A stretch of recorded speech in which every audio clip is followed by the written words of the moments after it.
acho que a maioria das pessoas aqui não estavam na última palestra, né? Mas alguns pontos mais essenciais da última palestra eu vou buscar abordar de novo. Até porque seria impossível tratar do assunto com uma profundidade mínima sem a gente abordar novamente alguns pontos, tá? Principalmente pontos históricos que vão ser importantes para a questão do ativismo judicial. Um breve comentário sobre a definição do ativismo, para dizer que o ativismo judicial, como a gente vai tratar aqui hoje, seria o agir político e ideológico dos juízes. Então, é quando o poder judiciário se torna como que um instrumento político ou ideológico que, na verdade, vai ocorrer pela própria visão dos juízes, pela própria visão ideológica dos juízes ou por decisões de grupos maiores, né? Coisa que a gente pode depois explicar melhor. Mas, só para vocês entenderem o conceito geral, seria o agir político e ideológico dos juízes, né? Um agir que não está de acordo com a lei, não está de acordo com os costumes, não está de acordo com a moral, mas simplesmente com a decisão ideológica que eles optaram por ter, né? Então, eu achei que seria importante, nessa palestra de hoje, abordar uma coisa que aconteceu há pouquíssimo tempo atrás, que foi a decisão do STF em relação ao crime de homofobia. Eu não sei se vocês estão sabendo disso, acho que a maioria das pessoas aqui está sabendo disso. Mas essa questão do crime da homofobia é muito mais importante do que a gente imagina, e algumas pessoas que não são da área jurídica podem não ver a importância que esse tema tem, né? Porque o STF decidiu que a homofobia, determinados atos, né, considerados homofóbicos, seriam um crime. Isso, na verdade, foi a criação de um crime, porque antes não existia crime de homofobia. Agora, a partir de agora, existe um crime de homofobia. Então, o STF acabou criando um tipo penal, né, que a gente chama de tipo penal. Ou seja, eles decidiram que alguma determinada coisa ia ser crime. Só que o que é essa determinada coisa? É algo que na cabeça do STF vai ser considerado homofobia, ou não. Então, o que acontece? Na Constituição, o que está acima de todas as leis da Constituição é algo que se chama cláusula pétrea. Essas cláusulas pétreas são como que um mecanismo constitucional para proibir que determinados direitos essenciais do cidadão sejam retirados. Então, essas cláusulas pétreas não podem ser alteradas nem pelo Congresso Nacional. Mesmo se o Congresso Nacional quisesse mudar isso, ele não podia. E o STF, né, que em tese seria o guardião da Constituição, acabou mudando, criando um tipo penal que é contrário a uma cláusula pétrea. Então, a cláusula pétrea diz, o STF, ninguém pode criar leis que definem crimes a não ser a própria lei, ou seja, a não ser o Congresso Nacional. Nem o presidente pode criar um crime, nem o STF pode criar um crime, o ministro não pode criar um crime, ninguém pode criar um crime, a não ser o Congresso, dentro dos parâmetros legais. E o STF absolutamente ignorou isso e criou um crime, o crime de homofobia. Então, além de você estar criando um crime que a gente não sabe exatamente o que é, porque o que é homofobia? Isso é uma coisa absolutamente abstrata. Entende? Normalmente, as questões que são crimes são questões muito objetivas. Matar alguém. Todo mundo sabe o que é matar alguém. Só que homofobia, quem sabe o que é homofobia? É xingar alguém? É bater em alguém? É falar a verdade para alguém? Entende? Então, assim, isso é uma questão muito complicada. Primeiro, pela questão da homofobia. Definir o que é isso, né? E segundo, pela própria assim, situação de que o STF agiu contrariamente a uma cláusula pétrea. Então, o que é importante reter disso tudo é que não é tanto a questão da homofobia em si, mas o que está acontecendo, né, o que o STF vem fazendo no sentido de desrespeitar as leis e principalmente como a gente está chegando num estágio que ele está desrespeitando a lei mais importante do país, que é a cláusula pétrea. E esse tipo de coisa só acontecia em regimes do tipo nazista e comunista. Entende? Nesses regimes é que os juízes decidiam o que é crime e o que não é crime. Não é uma coisa que estava definida antes. A pessoa ia descobrir se ela cometeu o crime ou não na hora que ela estava no julgamento. Entende? Hoje em dia, não. Antes disso, não, na verdade. A pessoa sabia se ela estava cometendo um crime ou não porque estava tipificado.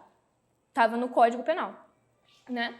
Então, a gente se vê nessa situação e eu achei importante a gente colocar esse ponto para a gente ver exatamente o que é o ativismo judicial na prática.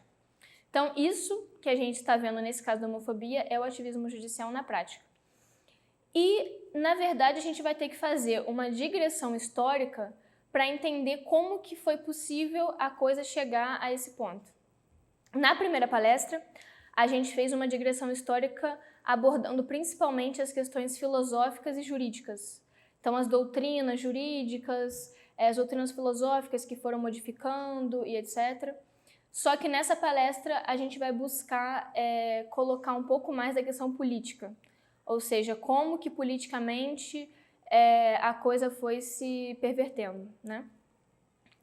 Em relação a essa digressão histórica, a gente tem que entender, primeiramente, que as pessoas do mundo antigo tinham uma visão muito correta acerca do que era cada coisa. Então, o certo e o errado, eles sabiam exatamente o que era. Não com base no que estava escrito numa lei, mas com base na natureza de cada coisa. Então, eles conseguiam compreender como que cada coisa deveria se relacionar com base na natureza de cada um. Então, não só a relação entre os seres humanos, mas a relação entre os seres humanos e as coisas. Então, por exemplo, a gente pega o casamento. O casamento é uma instituição humana, uma instituição que é uma instituição entre dois seres humanos, né? E depois, posteriormente, a família e os filhos, etc. Isso aí, para você conseguir compreender de que modo o casamento tem que ser tratado legalmente, você vai ter que compreender o que é o ser humano. Para você entender de que modo a educação tem que ser tratada legalmente, você tem que compreender também o que é o ser humano. Então, eles tinham a compreensão correta do que era o ser humano, do que era os animais, do que eram os vegetais, do que eram as coisas criadas pelos seres humanos, para, a partir dessa compreensão, criar as leis. Então, por isso que Aristóteles, desde muito tempo atrás, né, já dizia que existem duas leis, a lei natural e a lei escrita, a lei positiva. A lei escrita a gente chama de lei positiva. A lei natural, então, ela deveria servir de base para a lei escrita, que a lei escrita é só papel, entende? A lei escrita não serve para nada, a não ser para colocar ali de uma maneira mais clara para todo mundo de que modo as coisas têm que ser. Porque se a lei escrita for contrária à lei natural, ela é inválida por si só. Então, por exemplo, um exemplo que é muito bom da gente pegar para a gente entender isso aí. Matar um inocente. Isso é errado porque está na Bíblia, isso é errado porque está no Código Penal brasileiro, isso é errado por quê, né? Aí a gente vai, dentro dessa compreensão da sabedoria antiga, a gente vai chegar à conclusão. Isso é errado porque é errado sempre, entende? Porque isso aí está em desacordo com a natureza do ser humano. Então, pela compreensão do que é o ser humano, de que, por exemplo, o ser humano é um animal racional, a gente chega à questão da virtude intelectual, por exemplo. Então, o ser humano pode e deve, e a lei deve agir dessa forma, fazer com que o ser humano busque cada vez mais as coisas que são elevadas para ele e que ele rejeite as coisas que o levam para um caminho mais animal. Então, a questão do homicídio, obviamente, você não pode dizer que se o homicídio tiver no Código Penal que as pessoas podem se matar, que você pode matar um inocente, não importa. Simplesmente não importa. Tanto que Santo Agostinho dizia, se a lei escrita é imoral, a gente não obedece à lei escrita. E simples assim, né? Não de uma maneira como as pessoas hoje em dia fazem, não vamos obedecer às leis porque a gente é anarquista, né? Mas, ao contrário, se as leis não obedecem aquilo que é mais natural ao ser humano, não obedecem o que é o certo, a gente não deve obedecer essas leis. Então, essas pessoas do mundo antigo tinham uma compreensão muito correta de todos esses fatos, e a lei escrita, de um certo modo, estava de acordo com a lei natural. Na verdade, muitos países nem tinham lei escrita, tá? Essa questão de ter uma doutrina escrita do direito não é uma coisa muito recente.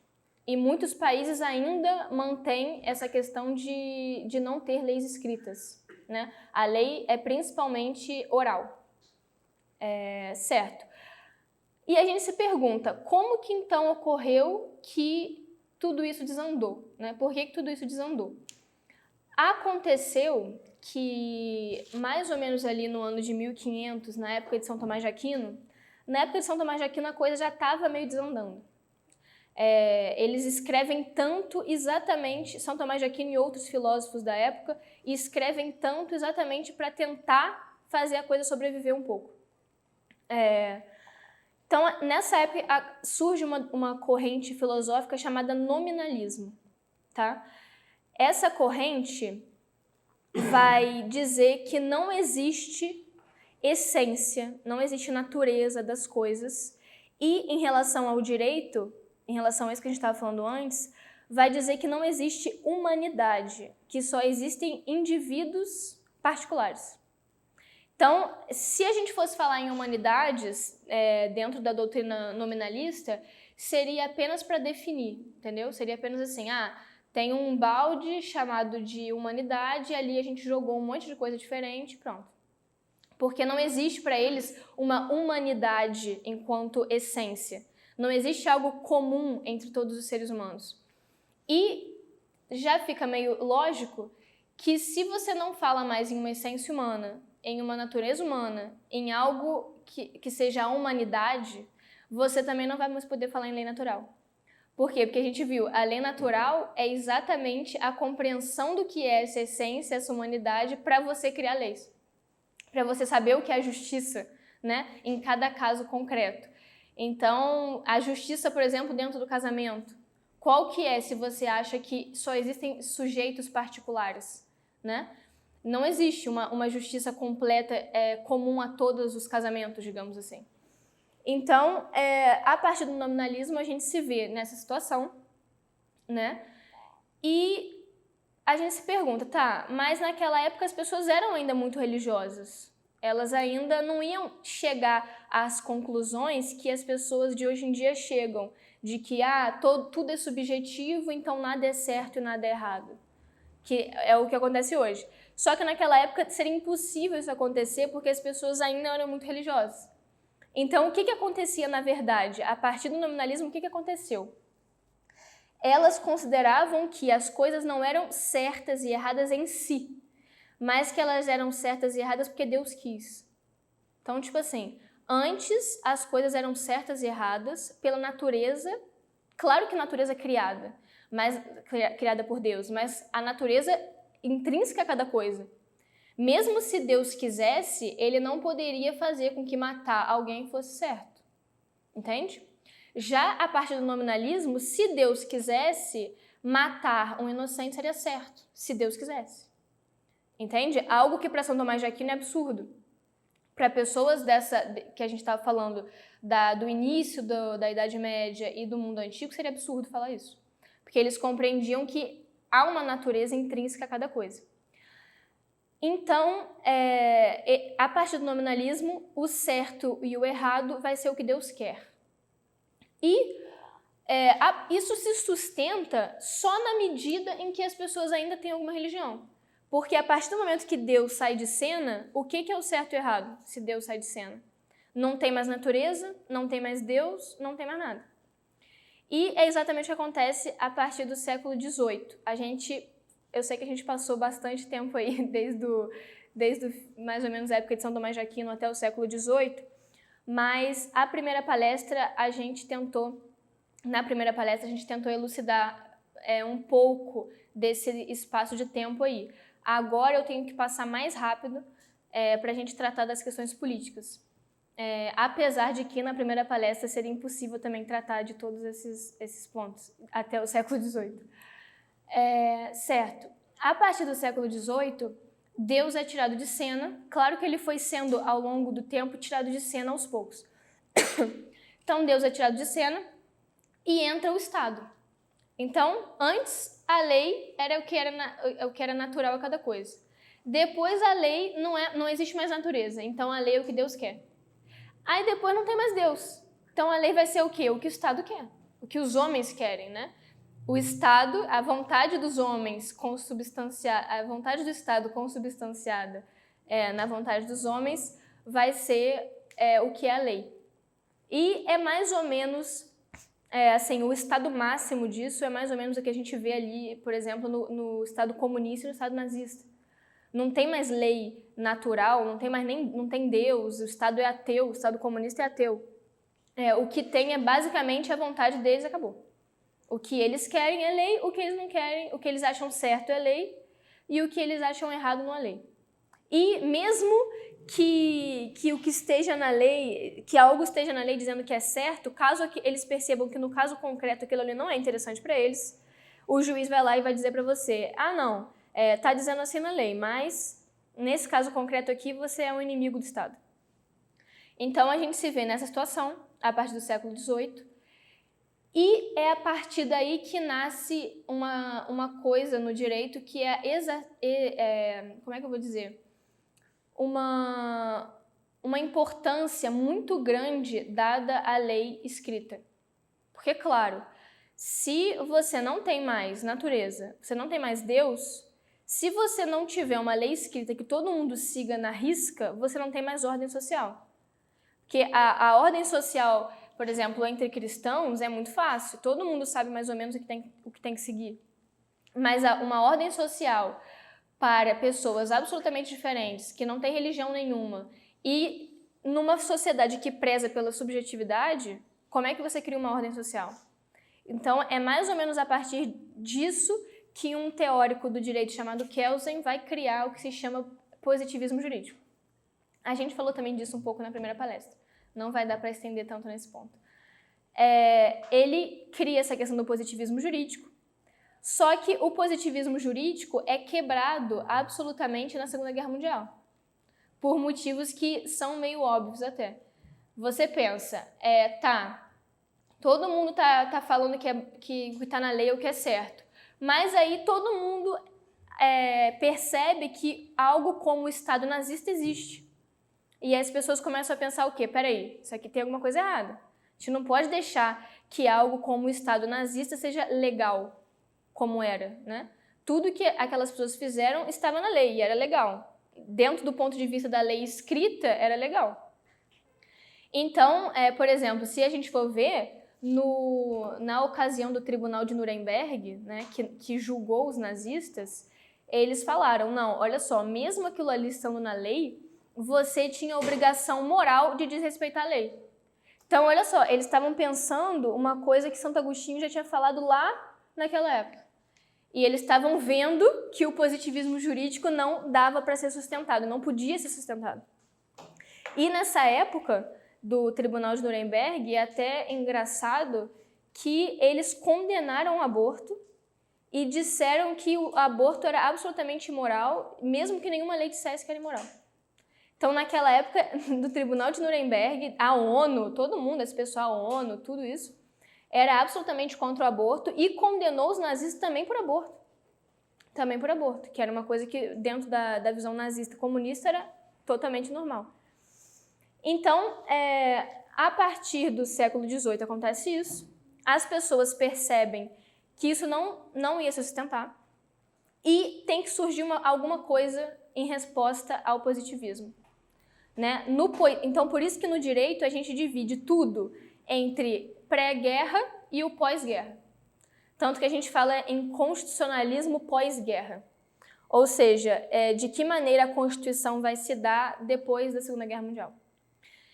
Depois da Segunda Guerra Mundial, parece bonito, né? A gente vê lá no Tribunal de Nuremberg, nossa, o pessoal vendo que não podia permitir o aborto, que a gente precisa ter algo acima da lei e que tem que respeitar os direitos humanos e tudo isso.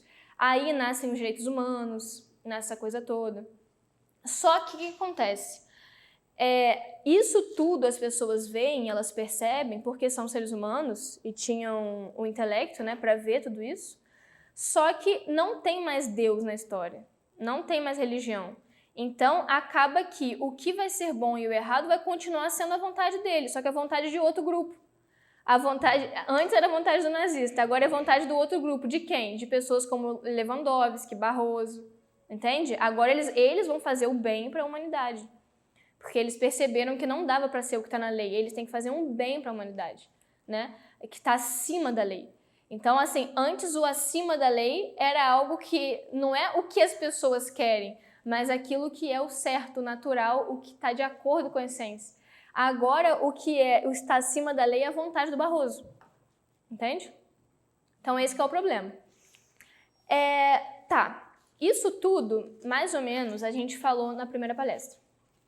Só que o ponto principal dessa palestra de hoje é tratar da questão política. Um ponto que a gente tem que analisar é o seguinte: qual que é o papel do juiz e do judiciário nisso tudo, né? Então, a compreensão antiga era de que, decorrente da própria compreensão do direito, é de que o juiz tinha que ser alguém virtuoso, capaz de saber o que era o certo e o que é o errado com base na virtude da justiça. Então, a justiça é uma virtude, compreendiam a justiça como uma virtude, e, por causa disso, o juiz tem que ser virtuoso e conseguir julgar o caso concreto, né? Talvez não com base numa lei, porque em muitos lugares não existiam lei, mas com base na própria compreensão virtuosa que ele tinha. Num segundo momento, a gente tem a questão do nominalismo. E aí, o que é o juiz para o nominalismo, né? É aquela pessoa que compreende a vontade de Deus. Então, é como se fosse um teólogo, digamos.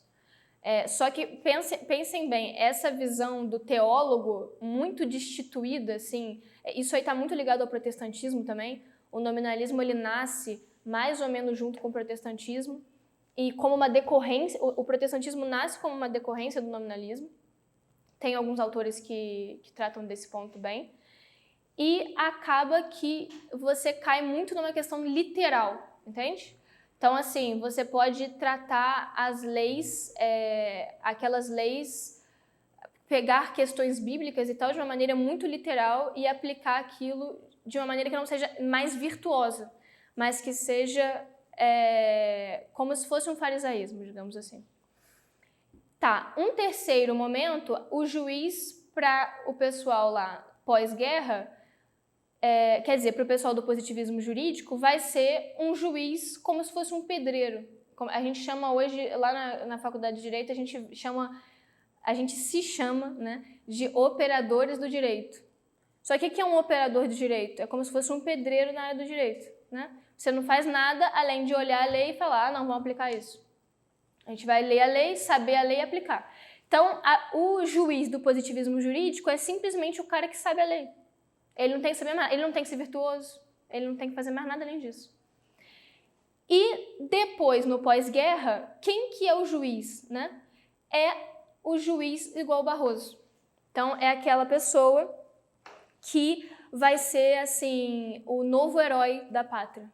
Aquela pessoa que vai aplicar os bens para a humanidade, entende? E a gente começa a ter essa questão do juiz ideólogo.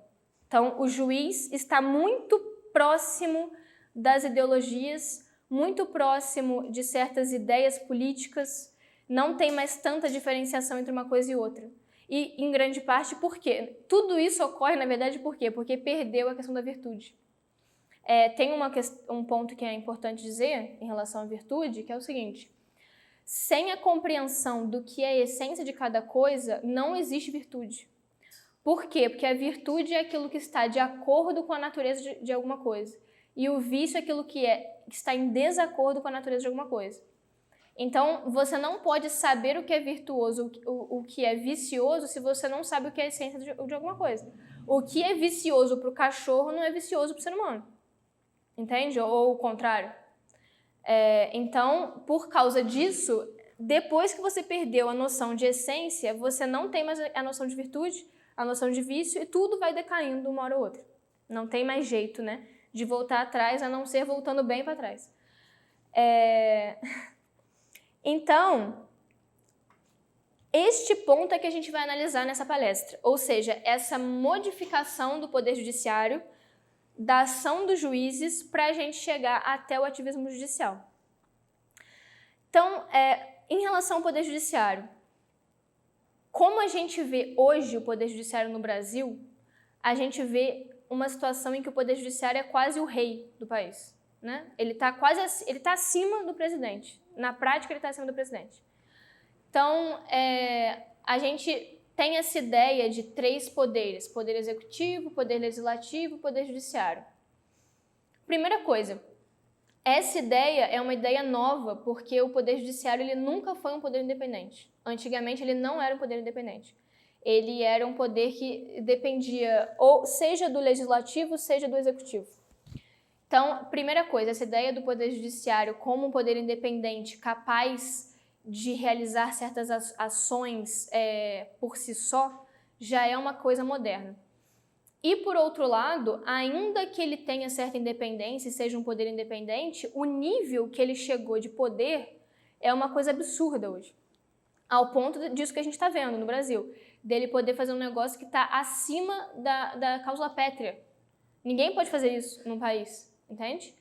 Então, a gente vai tentar entender como que o Poder Judiciário chegou a ter esse poder enorme que ele tem hoje.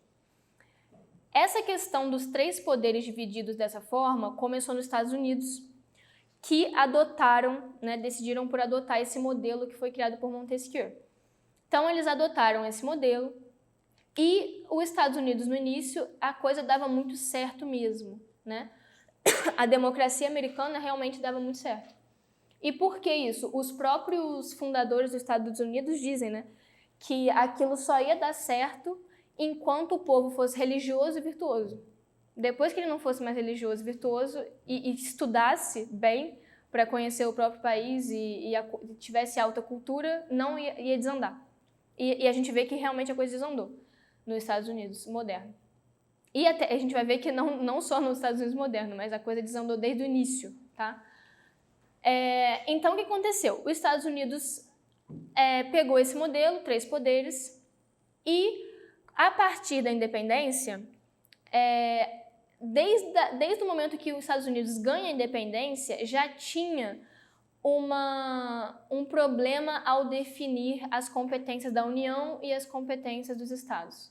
Porque, não sei se todo mundo aqui conhece o modelo federalista, mas nos Estados Unidos também, além de surgir esse modelo de 3 poderes, surge o modelo federalista, ou seja, lá tinham vários estados, né? Cada estado era como se fosse um país, e aí eles decidem se unir para serem mais fortes e por isso surge a União. E essa união, ela não deveria, tirar a independência dos estados, tirar a autonomia dos estados, ela deveria simplesmente regular certas questões que seriam melhor reguladas pela União do que pelos estados, para que eles formassem uma federação, né? Que é isso que formou lá pela primeira vez. Então, só que o que acontece? Formou essa federação, formaram esses poderes, só que ainda ficava meio difícil de saber quem que fazia cada coisa. A Constituição americana deu muito poder aos estados e pouquíssimo poder à União. Por quê? Porque os estados aceitaram criar a União para se beneficiarem, não para perderem poder, entende? Só que, então, por isso que desde o início já tem um problema de definir. Aí, o que acontece? Um dos Founding Fathers, ou seja, uma das pessoas que estavam ligadas à Constituição americana, à formação dos Estados Unidos, era uma pessoa chamada Alexander Hamilton. Alguém já deve conhecer ele aqui. Ele foi uma das pessoas que ajudou a escrever, aliás, a Constituição. E ele não era americano, ele nasceu nas Ilhas Britânicas e ele estava arraigado dessa visão inglesa, que era uma visão de poder concentrado. Eles tinham uma concentração de poder muito, muito maior do que um Estado federado, né? Do que um país que era uma federação. E aí ele começa a tentar pressionar os Estados Unidos para ir se centralizando o poder nas mãos da União. Então, ele era muito amigo do Benjamin Franklin, muito amigo do... Ih, tô falando besteira agora. Ele era muito amigo do primeiro presidente, George Washington, e ele virou, por causa disso, o ministro do George Washington. E, a partir disso, ele vai conseguindo fazer muitas coisas nesse cargo.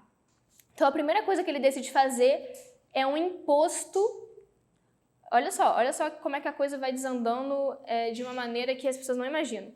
Ele decidiu criar um imposto para que a União pagasse as dívidas de guerra dos estados. Aí todos os estados falaram, que legal, vocês vão pagar minha dívida de guerra, pô.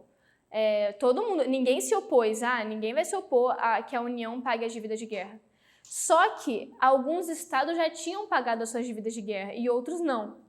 E, no final das contas, o que vai acontecendo é que a União foi ganhando muito poder. Essa foi a primeira medida, né, que fez com que acontecesse isso. A União ganhou muito poder e foi necessário criar um imposto, o que não existia antes. Por quê? Porque da onde que a União ia tirar dinheiro para pagar a dívida de Estado? É impossível a União tirar dinheiro de algum lugar, porque a União não tem dinheiro. Então, ela criou um imposto sobre o uísque naquela época. E aí, alguns estados eram produtores de uísque e outros não. Então, só alguns estados também foram prejudicados com essa questão do uísque. Aí teve até a revolta do uísque dessa época, que o pessoal se revoltou contra o imposto do uísque e tal. Então, essa foi a primeira medida do Hamilton para começar a colocar mais poder na mão da União. Isso tudo que a gente está falando é importante para depois entender a questão do judiciário, tá? Por isso que a gente está falando dessa questão de União e Estado. Aí a segunda ação que ele fez foi criar o Banco do país, Banco Nacional. Então, o Banco Nacional era uma coisa impossível naquela época para os Estados Unidos, porque a Constituição não permitia que você criasse um Banco Nacional. E os Estados Unidos foi feito de tal modo, a Constituição foi feita de tal modo que nada poderia ser feito que não estivesse na Constituição. Então, a marca dos Estados Unidos é essa, nada pode ser feito, a União não tem nenhum poder que não esteja na Constituição. E ele falou, não, mas a gente tem que criar um banco nacional, porque a Inglaterra é muito forte por causa do Banco Nacional e isso vai ser importante para a guerra, isso vai ser importante para várias coisas. E aí eles criam esse Banco Nacional. Menos de 20 anos depois, ou quase 20 anos depois, o banco faliu. E faliu, assim, ele estava precisando de dinheiro, aí o presidente que estava naquela época falou, não vou dar mais dinheiro porque tá gastando muito imposto e não faz sentido manter esse banco. Tá, aí o que acontece? Logo depois instaura uma outra guerra, que é a guerra de 1812, e as pessoas começam a perceber que era necessário criar esse outro banco. Aí eles vão e criam um segundo Banco Nacional. Aí que a gente começa a entrar no ponto-chave. Quando eles criam o segundo Banco Nacional, alguns estados começam a taxar o banco, porque eles tinham bancos estaduais e bancos nacionais. Então, alguns estados, nesse caso o estado de Maryland, começa a tentar taxar o Banco Nacional e causa um problema político e jurídico nos Estados Unidos. As pessoas começam a falar, peraí, mas o estado de Maryland pode taxar o banco que é da União ou não? E isso vai gerar toda essa questão de criação de banco, de se pode taxar o banco, tudo isso vai começar a gerar um monte de controvérsia em relação ao que a Constituição americana está dizendo, em relação a até que ponto a União pode intervir e tudo isso. E quem vai decidir tudo isso é a Suprema Corte americana. Então, na verdade, a Suprema Corte americana não tinha, antes desse caso, a atribuição para decidir coisas desse porte. Ela não tinha essa qualidade que a gente diz que tem hoje de estar acima da União e do Estado. Porque hoje, quase ninguém aqui é do direito, mas quem está na Universidade de Direito sabe que a gente fala aqui que uma das características da federação é que a Suprema Corte é quem vai mediar as relações entre Estados e União. Só que antes não era assim. Isso foi criado nos Estados Unidos a partir dessa decisão que a gente vai ver. Tá? Então, antes a Suprema Corte não tinha grandes expectativas de poder, entende? Ela não podia decidir quase nada. Ela não tinha esse papel relevante e assim, absolutamente ditatorial que ela pode ganhar hoje, tá? Então eu vou ler um trecho para vocês, para vocês conseguirem ver. Primeiro, qual é a cláusula que eles utilizam para passar todas essas coisas, para vocês verem como é que uma coisinha pode mudar tudo, tá? Então, como eles queriam passar todas essas coisas do banco e, enfim, esses impostos, e a Constituição americana não permitia, eles fazem tudo isso com base numa cláusula que está na Constituição, que chama Necessary and Proper, tá? Aí ela fala assim, será da competência do Congresso elaborar todas as leis necessárias e apropriadas ao exercício dos poderes acima especificados e dos demais que a presente Constituição confere ao governo. Então, olha só, os dois termos são necessárias e apropriadas. Com base nesses dois termos, que como a gente viu, são a mesma coisa da homofobia, o que são necessárias e apropriadas? Aí começa uma discussão nos Estados Unidos nessa época. O que é necessário e apropriado? O Hamilton fala uma coisa, o outro ministro fala outra coisa, ninguém sabe exatamente o que é necessário e apropriado. E a partir disso nasce tudo, nasce todo o problema. E aí, tá, começou essa discussão e quem foi decidir esse problema foi a Suprema Corte. E eu vou ler para vocês o trecho do ministro da Suprema Corte chamado Marshall, que faz uma declaração nesse julgamento que é muito interessante. Ele fala assim, sendo o fim legítimo e presente no escopo da Constituição, todos os meios apropriados, adaptados a este fim, que não são proibidos, mas consistentes com a letra e o espírito da Constituição, serão constitucionais. Então, ele pega esse negócio do necessário e apropriado e passa para uma abstração muito maior, vocês estão vendo? Ele falou assim, ó, sendo o fim legítimo, tá? E presente no escopo, então se tiver a situação, a Constituição comentou algum ponto disso aí e o fim foi considerado legítimo, todos os meios apropriados não serão proibidos. Então, tudo que parece legítimo não é proibido. Então, assim, gente, isso aqui é importante por quê? Porque é com essa decisão aqui que o aborto vai ser aceito nos Estados Unidos depois, tá? Tudo que vai ser aceito nos Estados Unidos é com base nessa decisão. Essa decisão aqui é utilizada pelo STF brasileiro até hoje como representação do que é o papel deles. Então, assim, essa decisão aqui é a mais importante que tem para o direito. E a gente nem vê na faculdade hoje em dia, tá? Mas essa aqui é a decisão que vai mudar tudo. Todos os nossos problemas estão aqui. Então, eles decidiram isso, que essa cláusula significaria que todas as coisas que parecem boas vão ser aceitas, e eles decidiram um segundo ponto que é o mais importante, na verdade. Porque aí engloba até o Brasil mesmo, né? Que é a questão de que a Suprema Corte é o único local apropriado para tratar de questões desse porte. Então, é aí que a Suprema Corte vai virar a Corte Constitucional. Ou seja, quem vai dizer o que está na Constituição e o que não está. Porque, olha só, a Constituição, como qualquer lei, ali ela tem que ser interpretada. Porque nenhuma lei vai ser escrita igual ao Código Penal.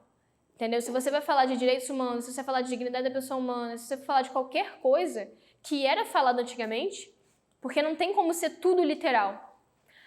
O ser humano, ele comporta milhares e milhares e milhares de situações, entende?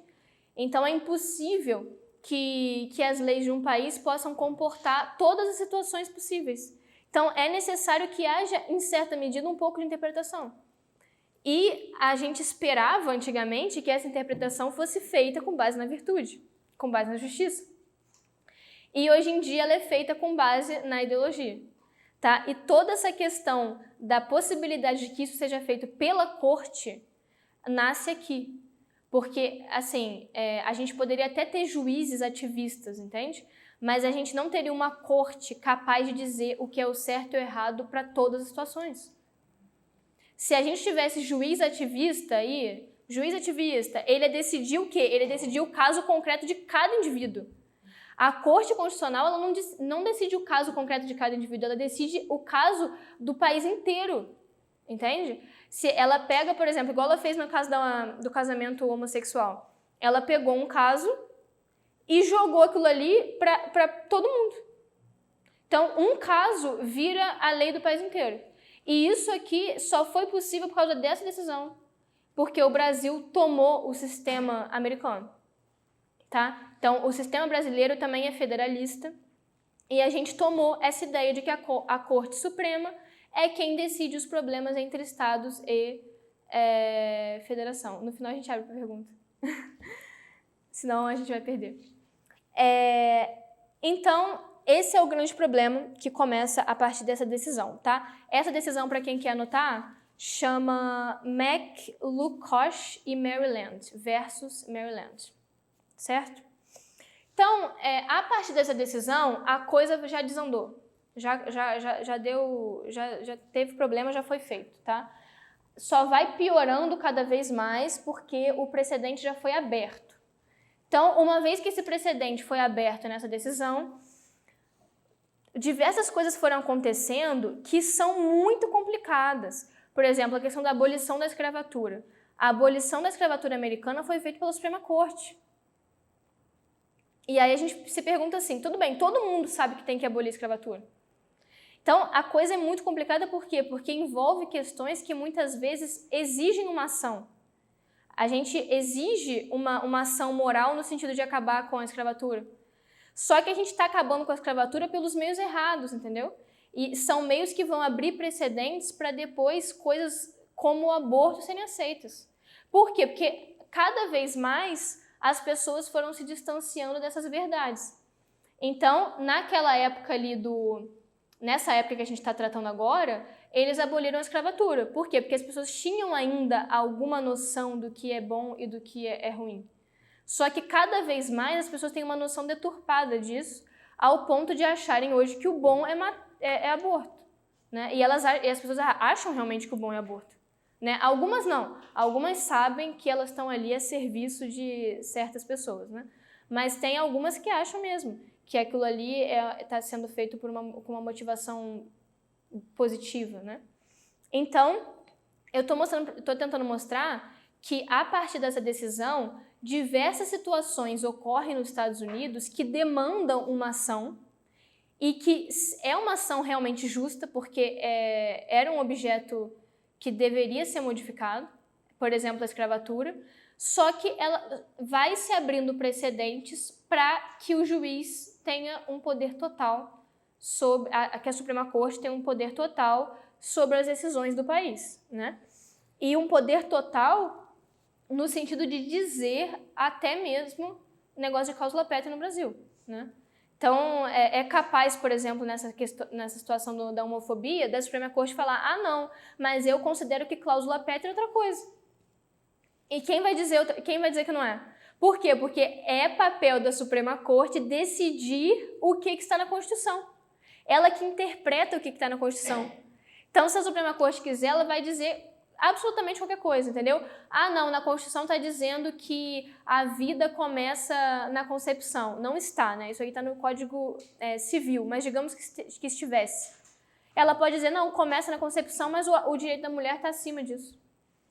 Ela pode dizer tudo, entende? Não tem como a gente parar uma corte que pode dizer tudo. E aí a gente se pergunta, né? Mas peraí, ninguém nos Estados Unidos pensou nisso? Eles eram pessoas extremamente inteligentes, principalmente naquela época. Ninguém pensou que fazer isso com a Suprema Corte iria acabar dando poder para ela muito maior do que eles queriam? E, na verdade, o Hamilton pensou nisso, né? tem um trecho do Federalista que ele explica a questão do Poder Judiciário. Só que o Hamilton achava que a Suprema Corte iria ser parada pelo impeachment. Então, na verdade, ele achava que os juízes da Suprema Corte nunca iriam fazer algo que é imoral, porque as pessoas iriam se sentir extremamente envergonhadas de fazer algo imoral. Talvez naquela época, né? Só que, mesmo assim, hoje em dia, o que é imoral e o que é moral? Para esse pessoal, o que é imoral é moral, né? Então, primeiro isso, né? Não seria mais possível saber o que é moral e imoral. E segundo, a questão do impeachment. Então, ele achava que essa questão do impeachment seria um impedimento. Só que o que mais me assusta nisso, né, nessa questão do impeachment, é o seguinte: no Brasil, eu não sei se nos Estados Unidos é assim, mas ao menos no Brasil, a Suprema Corte é também quem julga os congressistas e o presidente. Tá? Isso aí, se a gente pensar por esse lado, a gente vê o quão bizarro é isso. Por quê? Porque a gente tem no Brasil uma situação de corrupção generalizada e que os congressistas nunca vão impeachment um ministro da Suprema Corte porque eles têm o rabo preso. Então, a única solução que iria talvez resolver o problema, que para o Hamilton iria resolver o problema do poder excessivo dado à Suprema Corte, no Brasil, ao menos, é impossível. Porque, no estado atual, porque eles nunca vão impeachment a Suprema Corte para depois causar um problema com eles. E pior também, se a Suprema Corte está, hoje em dia, mudando até a cláusula pétrea, eles podem mudar também e dizer não tem mais impeachment. Entende? Então, assim, até que ponto vai o poder da Suprema Corte? Essa que é a grande questão, né? E todo esse poder excessivo começou aqui onde a gente está vendo. Então, a gente tem essa questão da abolição da escravatura, que gera esse problema a ser resolvido, e quem vai resolver esse problema vai ser a Suprema Corte. Então, o precedente novamente é aberto, e isso tudo vai levar à questão do aborto, que é o ponto-chave. Essa questão do aborto nos Estados Unidos é o seguinte: nessa época, a maior parte do povo americano era contra o aborto. E teve um determinado estado que decidiu, por fazer concessões a favor do aborto, e todo mundo se mobilizou, os estados se mobilizaram para barrar o aborto em todos os estados. Então, a Suprema Corte percebeu que aquilo ali ia dar problema, percebeu que os estados estavam conseguindo barrar o aborto, barrar a pauta do aborto, né? E falou assim: a gente vai ter que resolver isso antes que todo mundo barre o aborto e a gente não consiga mais resolver isso aí. E aí ocorre a questão do caso, todo mundo deve conhecer, Roe versus Wade, né? E aí está o grande ponto que a gente falou antes. É um caso específico que depois, aparentemente, foi até mentiroso. Então, aparentemente, foi um caso criado por determinadas pessoas que queriam já passar o aborto. E foi um caso específico que, a partir disso, a Suprema Corte pegou isso tudo e transformou num caso global para todo mundo aceitar. Então, eles pegam um caso específico que tem uma grande comoção. Então, por exemplo, uma mulher que foi estuprada ou alguma outra questão no caso homossexual, por exemplo, eles pegam um caso particular que muito chocante, entende? Que causa uma comoção geral, e a partir dele fica mais fácil você passar aquilo para todo mundo. E no caso a gente vê que esse poder enorme dado à Suprema Corte americana vai culminar no aborto, que é uma coisa que era majoritariamente, a população americana era majoritariamente contra, os estados eram majoritariamente contra, e mesmo assim a corte foi lá, passou, e a partir do momento que se passa uma coisa, vai ganhando naturalidade, entendeu? As pessoas também vão criando mecanismos para naturalizar aquilo, né? Ao ponto de que hoje nos Estados Unidos a gente vê, tem 1 milhão de abortos por ano. Né? É mais de uma guerra mundial por ano. Então, assim, essa é a situação política, né, que propiciou e que foi culminar no Roe versus Wade, tá?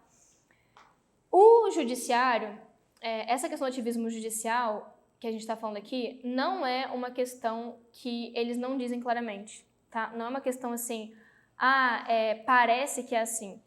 Eles mesmos dizem claramente o que eles estão fazendo. Então, se vocês entrarem, por exemplo, no site do STF, vocês vão ver que o Barroso diz claramente que eles têm que ser ativistas. Eles não dizem com esse nome, eles dizem que eles têm que modificar a legislação, porque se for para ser pelo Congresso, não vai ser, né? Então, por quê? É a mesma coisa dos Estados Unidos. Todo mundo era contra o aborto, então eles vão ter que fazer. No Brasil é a mesma coisa, a população é contra o aborto, a população é contra o aborto e por isso votou em congressistas que são contra o aborto. Estes congressistas não vão passar o aborto e por isso o STF tem que passar o aborto sozinho. E eles consideram que eles são os novos, assim, heróis da pátria, entendeu? Eles dizem isso. Então, eu não sei se todo mundo aqui já viu, mas tem uma entrevista do Barroso que ele fala claramente, olha só, já que a gente não foi eleito pelo povo, a gente não tem que falar nada para esse pessoal. A gente tem que fazer o que a gente quiser e a gente não tem obrigação de dar desculpa. Ele falou isso claramente, né? Isso tudo eles falam na maior cara de pau. Então, eles sabem que eles estão fazendo isso. Tem alguns autores que já escreveram livros, né?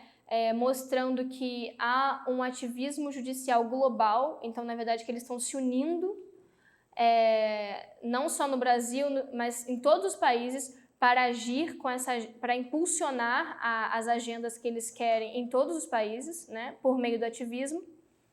E a gente vê que nos Estados Unidos eles estão tendo cada vez mais vitórias. No Brasil, eles ainda provavelmente estão com um pouco de medo, me parece que porque eles também têm o rabo preso com a corrupção, mas vão buscar cada vez mais impulsionar as pautas. E se a gente não resolver esses problemas relacionados ao direito, ao STF, eles vão passar o que eles bem quiserem, entende? E estão tentando agora no Brasil passar essa lei contra o ativismo judicial, né? Tá tendo agora discussões no Congresso relativas a essa lei. Eu não sei, seria uma maneira de resolver dentro daquilo que a gente viu já, que até o próprio Hamilton dizia que era importante que houvesse, né? Mas eu não sei se vai resolver o problema absolutamente. A gente espera que sim, né? Em relação ao aborto no Brasil, a gente vê que é uma pauta que eles buscam passar. Se vocês entrarem no site do STF, quer dizer, se vocês virem uma última entrevista que teve com o Barroso, vocês vão ver que ele disse para a entrevistadora que tem duas pautas que eles buscam passar, a questão da maconha e a questão do aborto. Então, isso eles dizem mesmo que eles querem passar. E a gente vê que, assim, caso essas coisas todas passem, não importa. Assim, eu não estou dizendo que não importa, que isso não importa para a gente, enquanto cristão ou enquanto pessoas que buscam a verdade. Porque, mesmo estando na lei, isso nunca vai ser legal e isso nunca vai ser moral. Assim, legal no sentido da lei natural, né? Vai ser legal no sentido da lei escrita, mas qualquer coisa pode estar na lei escrita, né? A gente pode voltar para um Estado nazista e a gente mesmo assim vai ter que agir contrariamente a ele, como as pessoas foram julgadas no Tribunal de Nuremberg por não terem feito isso, né? E hoje é o mesmo pessoal que estava no Tribunal de Nuremberg, da ONU e tal, que saiu daí, né? Que vai dizer que o aborto hoje em dia tem que ser aceito. As mesmas pessoas que julgaram os outros alguns anos atrás por terem cometido aborto. E a gente vê que o erro fundamental que permitiu que tudo isso acontecesse é de não ver as coisas como elas são. Então, o que fazia com que as pessoas do mundo antigo soubessem o que é certo e o que é errado e buscassem a virtude dos juízes, e buscassem o justo e buscassem aplicar o justo no caso concreto? Porque eles sabiam o que era o justo. Entende? Muitas vezes o Lewandowski e o Barroso, se a gente acreditar que eles não estão realmente com uma intenção muito ruim, eles acham que o justo é o que eles estão fazendo. Entende? Então a visão está tão deturpada, as pessoas não veem mais realmente o que é o certo e o que é o errado, ao ponto de se acharem no poder de decidir a vida de todo o país, achando que eles são realmente os donos da verdade. Então é aquela coisa, não existe poder acima do bem e do mal, a não ser para esse pessoal. Eles acham que o poder deles é acima do bem e do mal, que eles podem fazer absolutamente qualquer coisa. E a gente, por isso, a única solução é buscar a ver as coisas como elas realmente são, buscar a ter um direito que busca ver as coisas como elas realmente são e não apenas uma visão positivista ou uma visão ideológica, política do direito, para que a gente consiga voltar, de certo modo, às teorias naturalistas. Então é isso, gente.